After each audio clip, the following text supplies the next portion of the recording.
Science channel. Today we are going to discuss about carbohydrate. दोस्तों आज हम carbohydrate के बारे में पढ़ेंगे. तो डिस्कस करते हैं हम कार्बोहाइड्रेट के बारे में. कार्बोहाइड्रेट जो होते हैं ये एल्डिहाइड और कीटोन कंपाउंड होते हैं और जिसके अंदर मल्टीपल हाइड्रोक्सिल ग्रुप प्रेजेंट होते हैं. ठीक है, और मल्टीपल हाइड्रोक्सिल ग्रुप जो होते हैं ये इनकी जनरल प्रॉपर्टी में देखा जाता है. दे सर्व एज एनर्जी स्टोर्स. ये एनर्जी स्टोर के रूप में काम करते हैं. फ्यूल और मेटाबॉलिक इंटरमीडिएट के रूप में काम आते हैं. ठीक है, these are the part of structural framework of RNA और डीएनए. ये आरएनए और डीएनए के स्ट्रक्चरल फ्रेमवर्क का फॉर्मेशन भी करते हैं.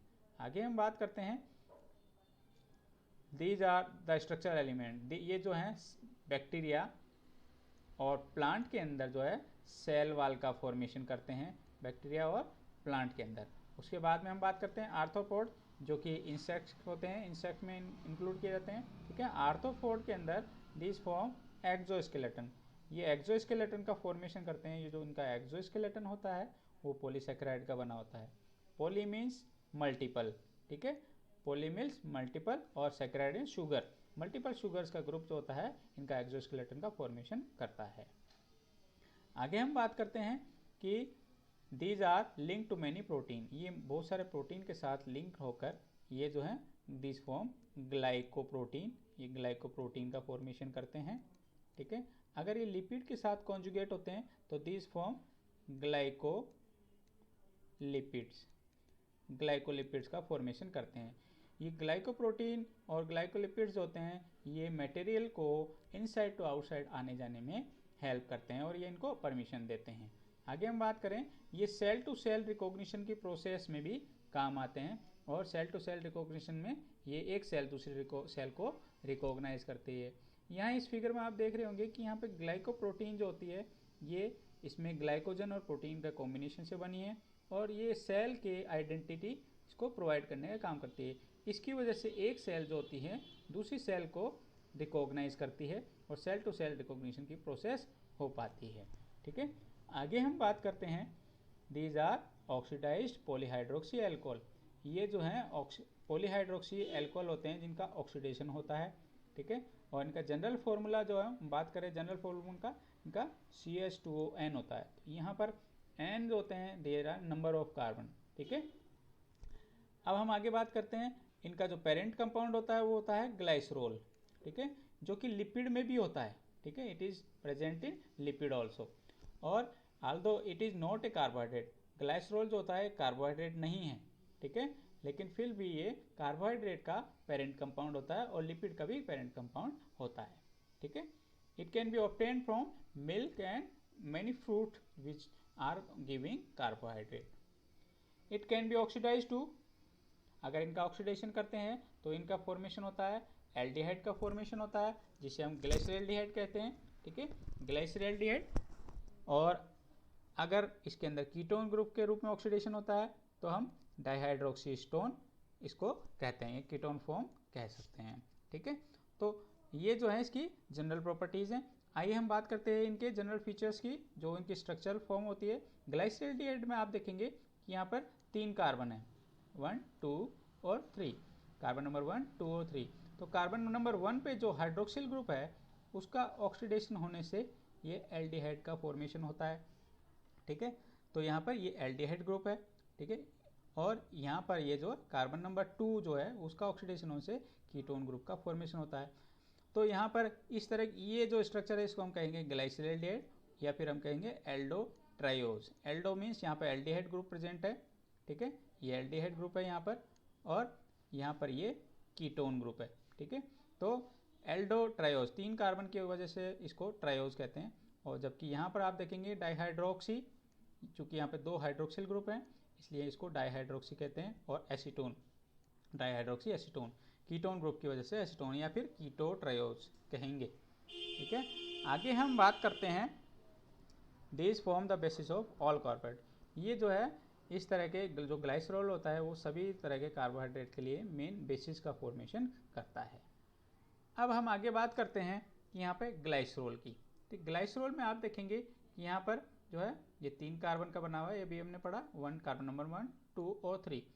ठीक है। तो यहाँ फैटी एसिड की जब स्टडी करते हैं तो यहाँ पर ये दो हाइड्रोक्सिल ग्रुप कार्बन नंबर 1 और कार्बन नंबर 2, ये दोनों hydroxyl, these two hydroxyl group, ठीक है, ये जो हैं फैटी एसिड से लिंक होते हैं। This link with fatty acid, fatty acid के साथ लिंक होते हैं, ठीक है, और ये जो है ईस्टर बॉन्ड का फॉर्मेशन करते हैं या फिर ईस्टर लिंकेज फॉर्मेशन करते हैं, ठीक है। तो यहाँ पर ईस्टर लिंकेज बनता है, ईस्टर लिंकेज का फॉर्मेशन होता है, ठीक है। और ये ईस्टर लिंकेज के थ्रू जो है ये दोनों कार्बन जो होते हैं this form a tail, carbohydrate tail, ठीक है, this form the carbohydrate tail का फॉर्मेशन करेंगे, ठीक है।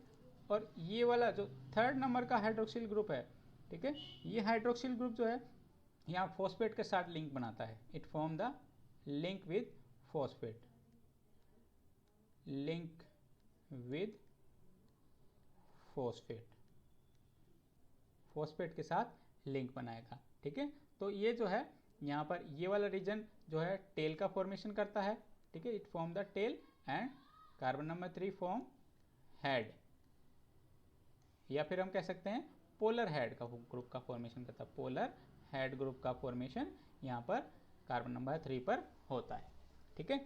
और इसमें जो है हम आगे बात करते हैं, ये ग्लाइसरॉल कंपाउंड जो होता है इसमें कार्बन नंबर 1 का जो ऑक्सीडेशन होता है, कार्बन नंबर 1 पर प्रेजेंट जो हाइड्रोक्सिल ग्रुप होता है उसके ऑक्सीडेशन से एल्डिहाइड ग्रुप का फॉर्मेशन होता है, ठीक है। तो ये एल्डिहाइड ग्रुप यहाँ पर बना है, ठीक है, और कार्बन नंबर 1 पे बना है। तो इसके ऑक्सीडेशन से ये ग्लाइसिल्डिहाइड या एल्डोज का फॉर्मेशन होता है। तो ग्लाइसिल्डिहाइड को एल्डोज भी कहते हैं। आगे हम बात करते हैं इसी ग्लाइसरॉल में अगर कार्बन नंबर 2 का ऑक्सीडेशन होता है तो यहाँ पर कीटोन ग्रुप का फॉर्मेशन होता है, कीटोन ग्रुप, ठीक है, it is the ketone group on carbon number 2। और यहाँ पर चूंकि दो हाइड्रोक्सिल ग्रुप है, one hydroxyl group is here and second one is here, ठीक है। तो दो हाइड्रोक्सिल ग्रुप होने की वजह से इसको हम कहेंगे डाईहाइड्रोक्सी एसीटोन, ठीक है, या फिर हम इसको कीटोज भी कहेंगे। कीटोन ग्रुप वाली शुगर्स को कीटोज कहते हैं, जबकि एल्डिहाइड ग्रुप वाली शुगर्स को एल्डोज कहते हैं, ठीक है। आगे हम बात करते हैं अब इनके नोमेनक्लेचर की। ग्लाइसिल्डिहाइड, यहाँ पर हमारे सामने दोनों फिगर्स हैं, ग्लाइसिल्डिहाइड या एल्डोज, और डाईहाइड्रोक्सी एसीटोन या कीटोज, कीटोज शुगर और एल्डोज शुगर है। इनमें नोमेनक्लेचर किस तरह से किया जाता है उसके बारे में डिस्कस करते हैं। एल्डोज शुगर की हम बात करते हैं, these are the carbohydrate which are containing aldehyde. जैसे कि हमने पढ़ा है कि एक वो कार्बोहाइड्रेट होते हैं जिसके अंदर एल्डिहाइड ग्रुप प्रेजेंट होता है, ठीक है। से फॉर एग्जांपल हम एग्जांपल की बात करें, ग्लाइसिल्डिहाइड इज एन एल्डोट्रायोज, ये एक एल्डोट्रायोज होता है, ठीक है। ये वो एल्डोज होते हैं जिसके अंदर 3 कार्बन होते हैं, ठीक है। आगे हम बात करते हैं कीटोज की, carbohydrate which are containing ketone, carbohydrate जिनके अंदर कीटोन ग्रुप प्रेजेंट होते हैं, यहाँ पे आपको कीटोन ग्रुप प्रेजेंट होगा, देखेंगे, ठीक है। और इसका एग्जांपल है dihydroxy acetone, it is a ketotriose, ये कीटोट्रायोज होता है, यानी कि ये वो कीटोज होते हैं जिसके अंदर 3 कार्बन होते हैं, ठीक है, दीज आर हैविंग 3 कार्बन्स। आगे हम बात करते हैं कि यहाँ पर ग्लाइसरॉल की, ठीक है। अब यहाँ पर इसमें आप देखेंगे कि ये कार्बन जो है यहाँ पर कार्बन नंबर 1, 2 और कार्बन नंबर 3, ठीक है। तो यहाँ पर जो है ये कार्बन नंबर 2 जो होता है ये एसिमेट्रिक कार्बन है, इट इज एसिमेट्रिक कार्बन, ठीक है, यानी कि एसिमेट्रिक कार्बन है और इसके आइसोमर्स बन सकते हैं, ठीक है, इट कैन फॉर्म आइसोमर्स, ठीक है, यहाँ आइसोमर्स का फॉर्मेशन हो सकता है, ठीक है। यहाँ पर जो है ये हाइड्रोक्सिल ग्रुप, ठीक है, ये हाइड्रोक्सिल ग्रुप जो होता है फ्लिप करके यहाँ से राइट हैंड साइड से लेफ्ट हैंड साइड इधर फ्लिप कर सकता है, ठीक है। तो इनका फ्लिप होने की पॉसिबिलिटी है, तो इस केस में 2 आइसोमर्स बन सकते हैं, ठीक है, it can form 2 isomers, 2 isomers are possible, ठीक है। तो यहाँ पर कार्बन नंबर 2 जो होता है यहाँ पर ये हाइड्रोक्सिल ग्रुप के फ्लिप होने की वजह से यहाँ से ये इधर आ जाए और हाइड्रोक्सिल ग्रुप जो है यहाँ से इधर आ जाए, ठीक है। तो इनके जो है फ्लिप मूवमेंट की वजह से जो है इनके दो आइसोमर्स होते हैं, तो एसिमेट्रिक कार्बन पे ऐसा पॉसिबल है, और इस तरह के कार्बन को वो हम बोलते हैं किरेल कार्बन। ठीक है, इसी तरह हम आगे बात करें यहाँ पे ग्लाइसरॉल्डिहाइड की। ठीक है, तो यहाँ पर आप देखेंगे कि ये जो है इसको हम अच्छे से समझना चाहें तो ये देखिए यहाँ पर ये एक ग्रुप ये रहा, यहाँ पे कार्बन नंबर 2 की हम पोजीशन की बात करें, carbon it is carbon number 1, carbon number 2 और कार्बन नंबर 3। कार्बन नंबर 2 यहाँ पर किस तरह का एसिमेट्रिक कार्बन है, और इस कार्बन नंबर 2 से जो है अलग अलग फंक्शनल ग्रुप अटैच है।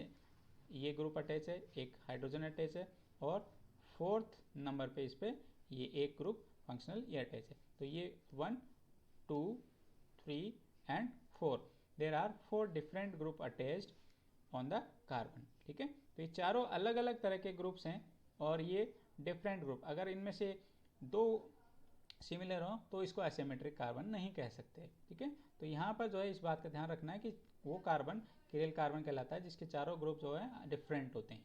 ठीक है, so it is a chiral carbon. ठीक है, किरेल कार्बन, ये किरेल कार्बन है। ठीक है, अब यहाँ पर इस केस की बात करते हैं। ठीक है, डाईहाइड्रोक्सी एसीटोन में यहाँ पर किसी भी तरह का एसिमेट्रिक कार्बन जो है इसमें किरेल कार्बन नहीं है। ठीक है, there is no chiral carbon, यहाँ किरेल कार्बन एब्सेंट है। ठीक है, तो इस वजह से जो है आइसोमर किसी भी तरह का पॉसिबल नहीं है। So there is no isomers are possible, किसी तरह का आइसोमर की पॉसिबिलिटी नहीं है। ठीक है, आगे हम बात करते हैं, यहाँ पर देखेंगे कि डी ग्लिसरॉल्डिहाइड और एल ग्लिसरॉल्डिहाइड का फॉर्मेशन किस तरह से होता है, उसके बारे में बात करते हैं। तो carbon number 2 of glyceraldehyde is a chiral centre. जो ग्लिसरॉल्डिहाइड में कार्बन नंबर 2 जो है यहाँ पर किरेल सेंटर होता है। ठीक है, 10 2 स्टीरियो आइसोमर्स ऑफ ग्लाइसरॉल्डिहाइड, जो ग्लाइसरॉल्डिहाइड है उसके 2 स्टीरियो आइसोमर्स जो होते हैं इसके बन सकते हैं। ठीक है, स्टीरियो आइसोमर्स वो होते हैं जो आमने सामने, इनमें जो मॉलिक्यूलर फॉर्मूला वही होता है, लेकिन जो है इनकी जो एक फंक्शनल ग्रुप होता है उसकी पोजीशंस चेंज हो जाती है। ठीक है, आगे पीछे हो जाती है या फ्लिप हो जाती है, तो स्टीरियो आइसोमर्स का फॉर्मेशन होता है। तो यहाँ पर ये 2 स्टीरियो आइसोमर्स इसमें पॉसिबल हैं, डी यानी कि डेक्स्ट्रोग्लिसरॉल्डिहाइड और एल मीन्स लीवोग्लिसरॉल्डिहाइड। ठीक है, यहाँ डी रिप्रेजेंट कर रहा है डेक्स्ट्रो और एल रिप्रेजेंट कर रहा है लीवो। ठीक है, डेक्स्ट्रो कब कहेंगे और लीवो कब कहेंगे उसके बारे में देखते हैं। तो यहाँ पर आप देखते हैं कि डी ग्लिसरॉल्डिहाइड है, यहाँ पर जो हाइड्रोक्सिल ग्रुप है carbon number 2, it is the carbon number 1, 2 and 3। Carbon number 2 पर हाइड्रोक्सिल ग्रुप जैसा कि एरो में बताया गया है वो राइट हैंड साइड में है। ठीक है, it is on right hand side. ठीक है, और ये जो H ग्रुप है वो लेफ्ट हैंड साइड है। तो यहाँ पर हाइड्रोक्सिल ग्रुप जो होता है उसको ध्यान रखा जाता है, और हाइड्रोक्सिल ग्रुप की पोजीशन राइट हैंड साइड में या डेक्स्ट्रो पोजीशन होती है, इसलिए हम इसको डी ग्लिसरॉल्डिहाइड कहेंगे। अगर यही हाइड्रोक्सिल ग्रुप रोटेट करके या फ्लिप करके जो है लेफ्ट हैंड साइड में आ गया, ठीक है, जैसा कि इस एरो में बताया गया है यहाँ पर, तो ये एल लीवो को ग्लिसरॉल्डिहाइड का फॉर्मेशन कर देता है। तो यहाँ पर दोस्तों आपने समझा कि इसमें जो हाइड्रोक्सिल ग्रुप का फ्लिप मूवमेंट की वजह से जो है यहाँ पर ये डेक्स्ट्रो और लीवो फॉर्मेशन होता है। और डेक्स्ट्रो, अगर किसी शुगर में डेक्स्ट्रो डी एंड एल दोनों शुगर हों, ठीक है, डेक्स्ट्रो एंड लीवो दोनों तरह के शुगर या कार्बोहाइड्रेट हो, तो उस तरह के मिक्सचर को हम कहते हैं रेसिमिक मिक्सचर। ठीक है, रेसिमिक मिक्सचर। ठीक है, तो रेसिमिक मिक्सचर क्या होता है ये आपने देखा। आगे हम बात करते हैं, number of isomers depends on number of chiral centre. ठीक है, नंबर ऑफ आइसोमर्स जो होते हैं वो किरेल सेंटर पे डिपेंड करते हैं कि इसके किसी भी कार्बोहाइड्रेट के कितने आइसोमर बनेंगे। ठीक है, इसके लिए हमने एक टेबल दी है, इस टेबल से हम इसको समझ सकते हैं। यहाँ पर जो है इस टेबल में आप देख सकते हैं कि ये एल्डोज और कीटोज की एक टेबल है। ठीक है, और यहाँ पर इस टेबल में हमने एल्डोज के नंबर ऑफ कार्बन यहाँ पर बताए हैं। ठीक है, और यहाँ इनके नेम हैं और यहाँ पर आइसोमर्स हैं। ठीक है, तो इस तरह से हम बात करें पहले एल्डोज की, तो यहाँ पर जो है अगर एल्डोज 3 कार्बन वाला हो, ठीक है, तो हम इसको एल्डोट्रायोज कहेंगे। ठीक है, यहाँ पर चूंकि एक आइसोमर यानी कि किरेल सेंटर है, ठीक है, इसलिए इसके अंदर 2 आइसोमर पॉसिबल हैं। जबकि हम कीटोज की हम बात करें तो कीटोज में जो है 3 कार्बन का ही है, लेकिन इसके अंदर किरेल सेंटर जो होता है इसमें एब्सेंट है। There is no chiral centre absent है, इसलिए इसके अंदर केवल एक ही आइसोमर इसका बन पाएगा। तो इस तरह से अपन देख सकते हैं कि यहाँ पर जो आइसोमर्स होते हैं वो किरेल सेंटर पर डिपेंड करते हैं। अगर किरेल सेंटर है तो इसमें 2 आइसोमर बन सकते हैं, ठीक है, हर एक किरेल सेंटर पे। तो यहाँ पर आगे हम बात करते हैं कि अगर एल्डोज 4 कार्बन का हो तो हम इसको एल्डो टेट्रोज कहेंगे, और यहाँ पर जो है किरेल सेंटर के बेसिस पे यहाँ पे 2 किरेल सेंटर है तो इसमें 4 आइसोमर्स बनेंगे, ठीक है। कीटो टेट्रोज के अंदर यहाँ पर एक किरेल सेंटर है, इसलिए इसके अंदर 2 आइसोमर्स इसमें पॉसिबल हैं, ठीक है। आगे हम बात करें अगर कार्बन नंबर 5 तो इसको हम एल्डोपेंटोज कहेंगे, यहाँ पर 8 आइसोमर इसी तरह से पॉसिबल है। जबकि यहाँ पर कीटो शुगर को हम कीटोपेंटोज कहेंगे, और यहाँ पर जो है 4 isomer, there are 4 isomers are possible. इसके बाद बात करें कार्बन नंबर 6, अगर इसमें 6 कार्बन है, ठीक है, एल्डोज के अंदर, तो इसको एल्डोहेक्सोज कहेंगे, और इसके अंदर 16 आइसोमर्स पॉसिबल हैं। और कीटो शुगर्स की बात करें तो कीटोहेक्सोज कहेंगे इसको, और इसके अंदर 8 आइसोमर्स आर पॉसिबल। तो यहाँ पर 8 आइसोमर इसमें पॉसिबल हैं। आगे हम बात करें स्टीरियोकेमिस्ट्री ऑफ कार्बोहाइड्रेट की स्टीरियोकेमिस्ट्री की बात करते हैं, ठीक है। By convention sugars are written with the most oxidised carbon.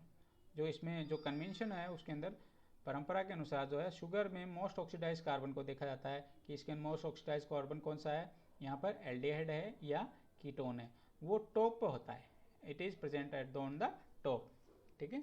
उसके बाद जो है किरेल सेंटर जो होता है यहाँ पे फारदेस्ट यानी कि सबसे दूर वाला किरेल सेंटर देखा जाता है from the most oxidised carbon, ठीक है। मोस्ट ऑक्सीडाइज्ड कार्बन से जो किरेल सेंटर है, अगर किसी मॉलिक्यूल के अंदर एक से ज़्यादा किरेल सेंटर है तो उसमें जो मोस्ट ऑक्सीडाइज्ड जो कार्बन होता है वहाँ से जो है फारदेस्ट किरेल सेंटर जो होता है उसको कंसिडर किया जाता है। उस पर हाइड्रोक्सिल ग्रुप की पोजीशन अगर राइट में है तो हम इसमें कहेंगे ये डेक्स्ट्रो होगा, it determine the dextro position. अगर हाइड्रोक्सिल ग्रुप पोजीशन लेफ्ट में है तो इसको हम लीवो शुगर कहेंगे। If hydroxyl points to left, ठीक है, तो हम इसको एल कॉन्फ़िगरेशन वाले शुगर कहेंगे, ठीक है। और अगर हाइड्रोक्सिल ग्रुप में कोई चेंज नहीं हुआ यानी कि राइट हैंड साइड में तो इसको डेक्स्ट्रो कॉन्फ़िगरेशन वाले शुगर्स कहेंगे, ठीक है। So in general only the D isomers are biologically active compound. हम बायोलॉजिकल एक्टिव कंपाउंड्स की बात करें शुगर के अंदर, जो डी आइसोमर वाले जो शुगर होते हैं वो बायोलॉजिकली एक्टिव होते हैं, ठीक है। जबकि हम प्रोटीन की बात करें, प्रोटीन के अंदर क्या होता है, प्रोटीन के केस में यहाँ पर जो अमीनो एसिड होते हैं एल अमीनो एसिड, ठीक है, दीज आर बायोलॉजिकली एक्टिव, ठीक है, biologically active. L amino acids होते हैं बायोलॉजिकली एक्टिव होते हैं, ठीक है। तो इस तरह से शुगर के अंदर डी आइसोमर्स बायोलॉजिकली एक्टिव होते हैं, जबकि प्रोटीन के अंदर एल अमीनो एसिड्स होते हैं बायोलॉजिकली एक्टिव होते हैं, यानी कि वो फंक्शनल होते हैं, ठीक है। और इसमें डी आइसोमर्स होते हैं अमीनो एसिड के बायोलॉजिकली एक्टिव नहीं होते, इनएक्टिव फॉर्म में प्रेजेंट होते हैं। इसी तरह शुगर के अंदर जो एल आइसोमर होते हैं वो इनएक्टिव होते हैं। आगे हम बात करें डी एल्डोजेज की। डी एल्डोजेज क्या होते हैं, ठीक है। डी एल्डोजेज में आप देखेंगे यहाँ पे 3 कार्बन वाले डी एल्डोजेज भी होते हैं, ठीक है, जिसको हम डी ग्लिसरॉल्डिहाइड कहते हैं, डेक्स्ट्रो ग्लिसरॉल्डिहाइड, ठीक है। और यहाँ पर जो है 4 कार्बन वाले जो एल्डोजेज हैं इसकी हम बात करें, यहाँ पर डी एरिथ्रोज हमने एग्जाम्पल लिया है, ठीक है, और डी थ्रियोज का एग्जाम्पल हमने लिया है, ठीक है। तो यहाँ पर हम देखेंगे कि यहाँ पर किरेल सेंटर इस तरह के डी थ्रियोज की हम बात करें तो कार्बन नंबर जो है ये कार्बन नंबर 1, 2 और 3 एंड 4, यहाँ पर जो है किरेल सेंटर जो है ये भी है और एक किरेल सेंटर ये भी है, ठीक है। दोनों chiral centre, these both are chiral centre, ठीक है। लेकिन हम यहाँ पर जो किरेल सेंटर किसको कंसीडर करेंगे इसमें आपको समझने की जरूरत है। यहाँ पे किरेल सेंटर जहाँ पर एल्डिहाइड ग्रुप है, ठीक है, it is the aldehyde group. Aldehyde group में आप देखेंगे कि यहाँ पर इस एल्डिहाइड जो फारदेस्ट है यानी सबसे ज़्यादा दूरस्थ यानी कि दूरस्थ वाला जो है फारदेस्ट किरेल सेंटर जो है इसको कंसीडर करेंगे, ठीक है। ये किरल सेंटर, तो कौन सा इन दोनों में से किसको कंसिडर करेंगे, इसमें ये वाला किरल सेंटर जो होगा ये किरल सेंटर को कंसिडर किया जाएगा और उसके बेसिस पे हम जो है इनको नोमेनक्लेचर दिया जाता है, नोमेनक्लेचर करते हैं। यहाँ पर जो है हाइड्रोक्सिल ग्रुप जो इसके किरल सेंटर पे जो है hydroxyl group right hand side में है, इसलिए हम इसको D3OS कहेंगे, ठीक है। और यहाँ पर इस किरल सेंटर को कंसिडर नहीं किया है, ठीक है। तो यहाँ पर जो है जो हाइड्रोक्सिल ग्रुप होता है, जो ऑक्सीडाइज हाइड्रोक्सिल ग्रुप होता है, उससे फारदेस्ट ऑक्सीडाइज जो होता है कार्बन से जो दूरस्थ होता है हाइड्रोक्सिल ग्रुप किरल सेंटर पे, उसकी पोजीशन को देखा जाता है और उसके बेसिस पे शुगर को नोमेनक्लेचर दिया जाता है, ठीक है। तो इस केस में यहाँ पे इसका क्या नाम होगा, D3OS। आगे हम बात करते हैं जो है यहाँ डी कीटोज, कीटोज की ग्रुप की बात करते हैं। कीटोज में यहाँ पे 3 कार्बन्स हैं, यहाँ पर डाईहाइड्रोक्सी एसीटोन की बात करते हैं, इट इज़ ए कीटोट्रायोज, ठीक है। यहाँ एक कीटोन ग्रुप प्रेजेंट है, ठीक है, और यहाँ पर भी एक कीटोन ग्रुप प्रेजेंट है, ठीक है। यहाँ पर इस केस में आप देखेंगे कि यहाँ पर कोई आइसोमर्स नहीं है बन पाएगा, क्योंकि इसके अंदर नो किरल सेंटर, किसी तरह का किरल सेंटर इसमें नहीं है। जबकि यहाँ पर जो है एक किरल सेंटर इस जगह प्रेजेंट है, ठीक है, किरल सेंटर। और किरल सेंटर जैसा कि मैंने पहले ही बताया था, यहाँ पे किरल सेंटर वो कार्बन होता है जहाँ पर डिफरेंट जो फंक्शनल ग्रुप होते हैं इसके साथ अटैच होते हैं, ठीक है। और जो डिफरेंट जो है इस तरह की पोजीशन जो होती है हम किरल सेंटर कहते हैं। तो यहाँ पर आप देखेंगे कि यहाँ पर इस किरल सेंटर पे जो हाइड्रोक्सिल ग्रुप है इसकी पोजीशन जो है राइट हैंड साइड में है, ठीक है। और राइट हैंड साइड में होने की वजह से हम इसको क्या नाम देंगे, डी एरोथ्रोलोज, ठीक है, या कीटो टेट्रोज कहेंगे। तो यहाँ पे जो है यहाँ, जबकि इसके इसमें देखेंगे डाइहाइड्रोक्सी एसीटोन, इसके अंदर कोई किरल सेंटर नहीं है, ठीक है, इसलिए हमने इसको किसी तरह का डेक्स्ट्रो-लीवो नाम नहीं दिया है और इसके आइसोमर्स भी पॉसिबल नहीं है। जबकि इसके आइसोमर जो हैं इसके पॉसिबल हो, दोनों हो सकते हैं, डेक्स्ट्रो भी हो सकता है और लीवो आइसोमर्स भी इसमें बन सकते हैं। तो डी एरिथ्रोज एल एरिथ्रोलोज भी इसमें पॉसिबल है। आगे हम बात करते हैं कि 6 कार्बन शुगर्स का, ठीक है। अब 6 कार्बन शुगर्स के अंदर जो है इनमें हाइड्रोक्सिल ग्रुप की पोजीशन जो होती है अलग अलग होती है, ठीक है। और ये किस तरह से होती है इनकी पोजीशन पे आप ध्यान देंगे कि ये पोजीशन के बेसिस पे जो है यहाँ पर आप देखेंगे कि जो है यहाँ पे एल्डिहाइड है, ठीक है, इट इज़ द एल्डिहाइड। यहाँ पे ये कार्बन नंबर 1, 2, 3, कार्बन नंबर 4, 5 और कार्बन नंबर 6, यह 6 कार्बन के जो है एल्डोजेज हैं। और यहाँ पर जो है यहाँ पर इस जगह एल्डिहाइड ग्रुप है, ठीक है, इट इज़ द एल्डिहाइड। यहाँ पे एल्डिहाइड ग्रुप की वजह से जो है एल्डोजेज इनको कहेंगे। जो इस मॉलिक्यूल में आप देखेंगे कि यहाँ सभी हाइड्रोक्सिल ग्रुप, ठीक है, all hydroxyl group are on right hand side, ठीक है, इसलिए हम इसको क्या कहेंगे, डी एल्लोज। अब हम बात करते हैं डी एल्ट्रोज की। डी एल्ट्रोज में क्या होता है, यहाँ कार्बन नंबर 2 पर जो हाइड्रोक्सिल ग्रुप की पोजीशन है वो फ्लिप कर गई है और हाइड्रोक्सिल ग्रुप की पोजीशन जो फ्लिप करने से जो है इसकी पोजीशन लेफ्ट हैंड साइड में आ गई है, ठीक है। तो इसमें केवल कार्बन नंबर 2 पर ही चेंज है, ठीक है।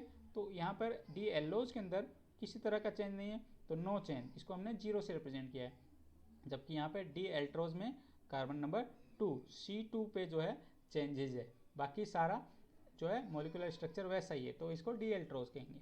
अब इनकी बात करें डी ग्लूकोज की, जो सबसे ज़्यादा स्टडी किया जाता है, यहाँ पर अपन देखेंगे कार्बन नंबर 3 जो है इट इज़ कार्बन नंबर 2 और 3। तो कार्बन नंबर 3 पर जो हाइड्रोक्सिल ग्रुप की पोजीशन फ्लिप की है तो इसको हम डी ग्लूकोज कहेंगे, ठीक है। डी ग्लूकोज है, इस जो कार्बन नंबर 5 है इसकी पोजीशन के बेसिस पे हमने डेक्स्ट्रो पोजीशन कहा है, ठीक है। तो यहाँ पे किरल सेंटर कौन सा है, ये है किरल सेंटर, ठीक है।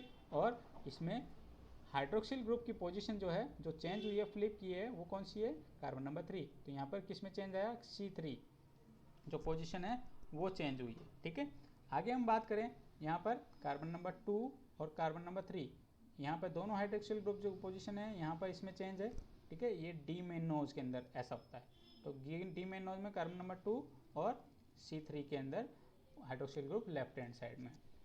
इसके बाद बात करें डी ग्लूकोज में, ठीक है, डी ग्यूलोज में, और यहाँ पर आप देखेंगे कि कार्बन नंबर 4, 1, 2, 3 और 4, यहाँ कार्बन नंबर 4 पर हाइड्रोक्सिल ग्रुप की पोजीशन जो है लेफ्ट हैंड साइड में, बाकी पोजीशन जो है डी एल्लोज की तरह ही है, ठीक है।